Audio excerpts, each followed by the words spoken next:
In this video I am going to have a look at some of the visual features of the latest version of Train Simulator, which is Train Simulator 2015. The version that I have has been an automatically updated version from the Steam system which is associated with the program, which has automatically updated my previous Train Simulator 2014 to the latest version, Train Simulator 2015. I'm not going to cover many of the detailed technical aspects of operating the program. I'm simply interested in giving an overview of the visuals that can be obtained with this program.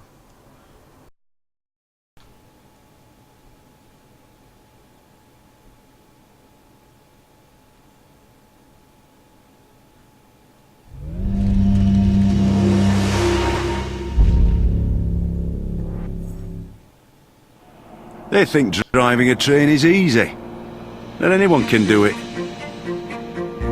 We know different. There's years of training.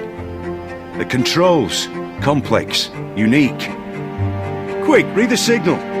No room for mistakes. On the clock, from dawn till dusk. You know that line like the back of your hand.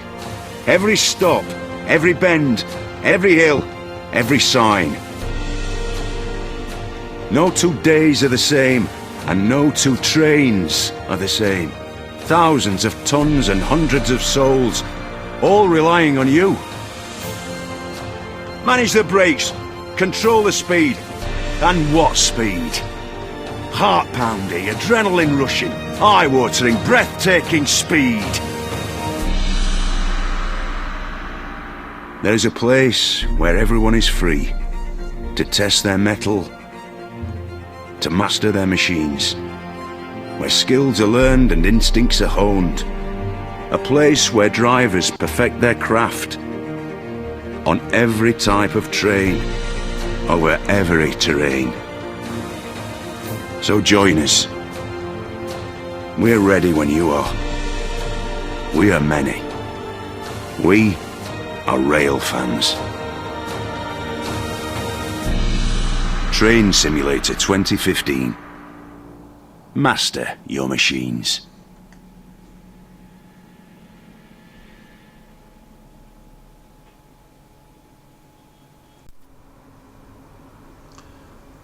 Well, once the main program has loaded, after that little video introduction, we have a selection options here. We can select from the store, engine driver, academy, build, profile, drive. I'm not going to go into too many details on each of them. I'm going to select drive. That will open up to give us further options for a quick drive, a career, standard, free roam. Again, this is very similar to the previous versions. Quick drive, you can select what you want to drive, where you want to drive it, in what sort of conditions. If I select career, we can select from a whole range of options here which monitors your progress through more difficult aspects of the simulation.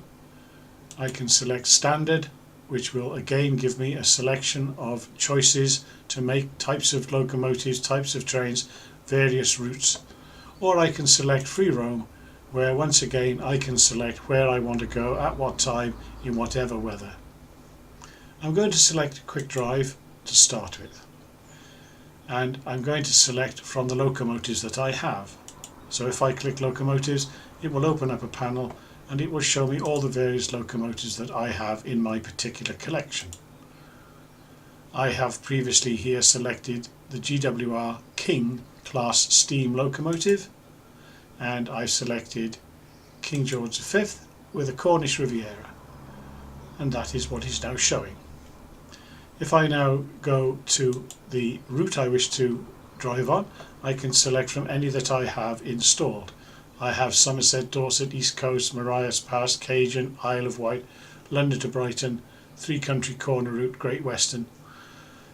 I've selected Great Western, and I've now selected from Oxford to Hayes and Harlington.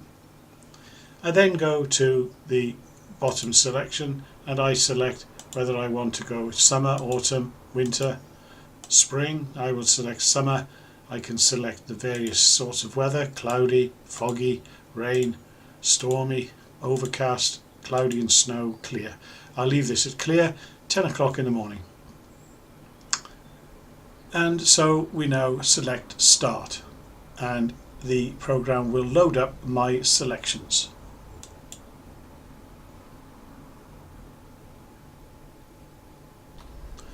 Now during this loading time, various little screens are shown of various locomotives and routes and other things that are available, some of which can be purchased as additions to the basic game.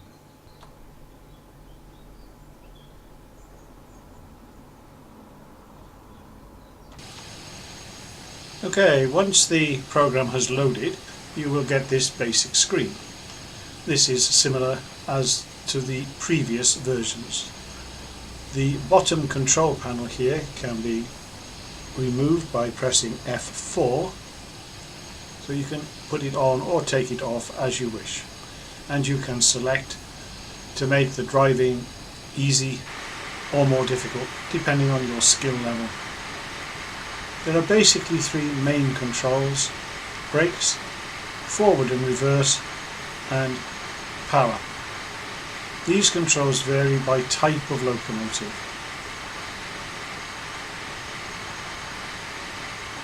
The panel on the bottom right allows me to select a variety of views. This is presently the cab view. I can look out. I will remove this screen here with F4 so we can see more clearly, but then of course I can't see how to operate the various options.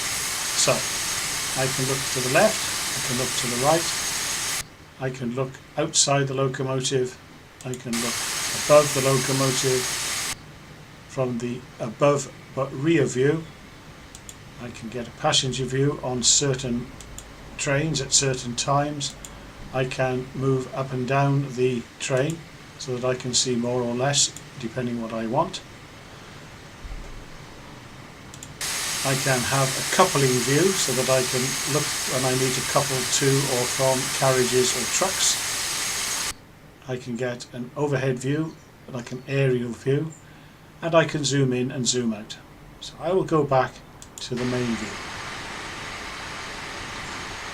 Now the controls of the simulation can also be operated by an Xbox 360 control panel. So I've got that little controller in my hand, and I can do the same views but by pressing buttons on the external controller. In addition to that, I can now have a panning wheel on the controller, and I can now view the simulation in whatever aspect I want.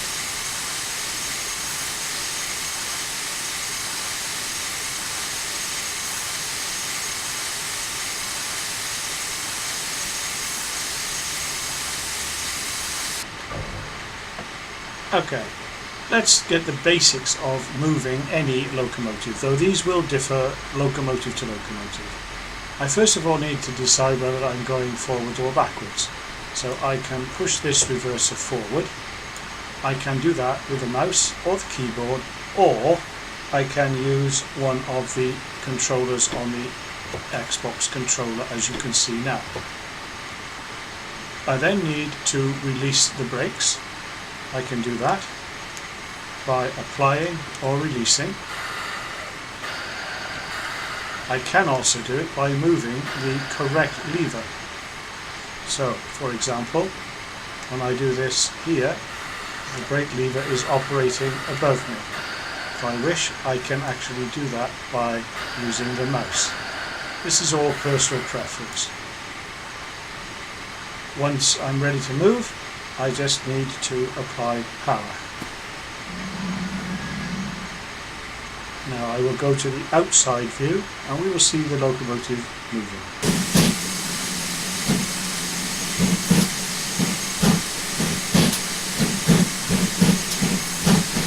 The simulation does provide wheel slip, so if you put too much power or the rails are wet or snow covered, then you will get wheel slip. The same applies with braking.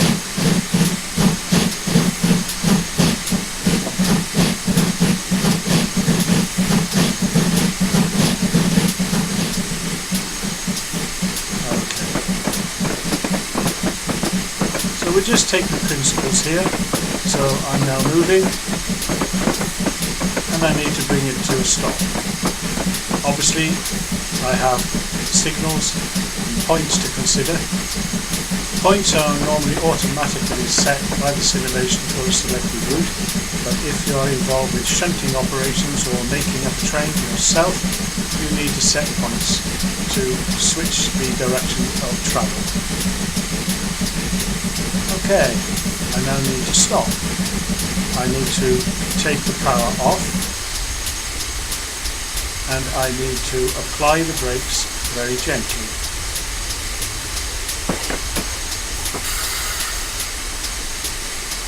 Now, judging the rate at which you stop is down to practice, and to bring the locomotives to a stop at a required point is all down to speed and weight and experience. So have some fun trying it out.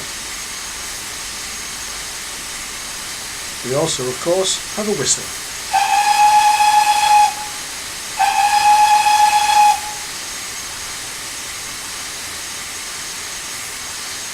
Okay, I am now simply going to look at some of the visuals with the locomotives, trains, scenery and routes that I have on my system.